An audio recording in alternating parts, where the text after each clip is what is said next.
ça part de mon expérience que j'ai eue par rapport à aller vivre aux États-Unis. J'ai travaillé pendant 2 ans dans un atelier de musique. Le magasin vendait des instruments exotiques.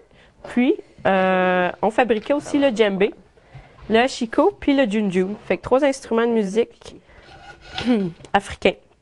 On faisait aussi le service de réparation des percussions, que ce soit justement le kanga, les bongos, les doumbeki, les baudrans, frame drums, toutes sortes de trucs comme ça qui avaient des pots ou du bois. Fait que je me suis fait la main, j'ai adoré ça, j'ai adoré travailler le bois. Puis, quand je suis revenue vivre au Québec, dans ma ville natale, mon village, j'ai eu l'occasion d'aller au tremplin, faire suivre le cours lancement d'entreprise, qui était excellent. On a vu toutes les petites facettes qui sont importantes de savoir quand on se lance en affaires, que ce soit la vente, le marketing, le financement, puis tous ces trucs-là qu'on n'a pas nécessairement conscience quand on veut se lancer en affaires. Puis, j'ai fait mon plan d'affaires, mon étude de marché. Je suis allée rencontrer les magasins et j'ai dit, écoutez, moi, j'ai cette idée-là, je veux fabriquer des djembés faits au Québec, du produit québécois le plus possible. Est-ce qu'il y a de la place pour moi dans vos magasins, mes produits? Puis, ça a été positif. J'ai eu l'aide, puis je me suis lancée. Le djembé est le terme africain pour le tambour qu'on voit ici. Okay. Tambour traditionnel à l'Afrique, la forme de vase. Nous, les Québécois, on s'est trouvé un terme intéressant, le tam-tam, que tout le monde connaît, ou la plupart des gens. Le marché du djembé est en expansion, justement, depuis une dizaine, une quinzaine d'années.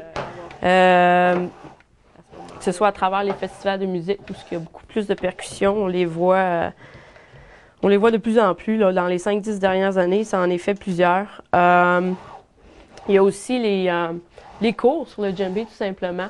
Les gens sont capables d'aller dans les écoles de musique puis de prendre des cours sur le djembé ou il se fait des ateliers dans les écoles secondaires. Il s'en fait toutes sortes de trucs où vous pouvez y aller. Il y a des jams. J'utilise une technique de lamination, c'est-à-dire que je taille des lattes de bois qui sont toutes identiques avec un angle qui donne un bon cercle parfait. Je colle ça ensemble. Je tourne sur un tour à bois. Ensuite de ça, on est prêt à faire l'étape de sablage, coloration, finition. Quand ça c'est fait, ben je fabrique mes anneaux sur mesure. Je fais mon tressage, mise de la peau et ensuite on est prêt à raser et accorder. Et on utilise un bois franc. Bois franc parce que ça permet d'avoir une bonne qualité musicale, mais le frêne en tant que tel est connu pour son bon son là, côté musique, que ce soit pour fabriquer des guitares ou le djembé ou quoi que ce soit. Je colore et je finis avec des huiles naturelles et végétales puis des teintures à base d'eau écologique.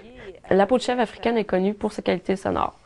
La belle chèvre désertique, sa peau est mince et claquante, puis on a un bon son. La peau de chèvre québécoise qui est nourrie à la moulée, qui est plus grasse et tout ça, le son ne sera pas pareil. Mes produits, pour l'instant, sont chez Style Musique à Tête-Fermette, Gérald Musique à Victoriaville, la musique enregistrée à Drummondville, puis Drum Bazar à Montréal. C'est sûr que, moi, je veux m'établir une clientèle pour ce qui est du djembé, peut-être une dizaine, quinzaine de magasins au Québec qui auraient mes trucs.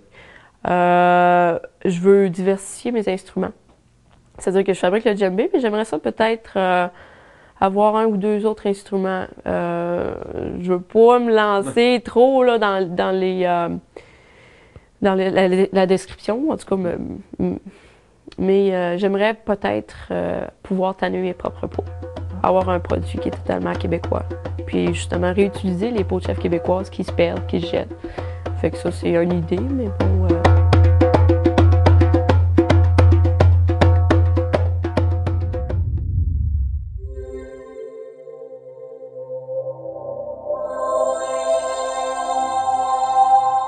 Télé Cogeco, exclusif au câble.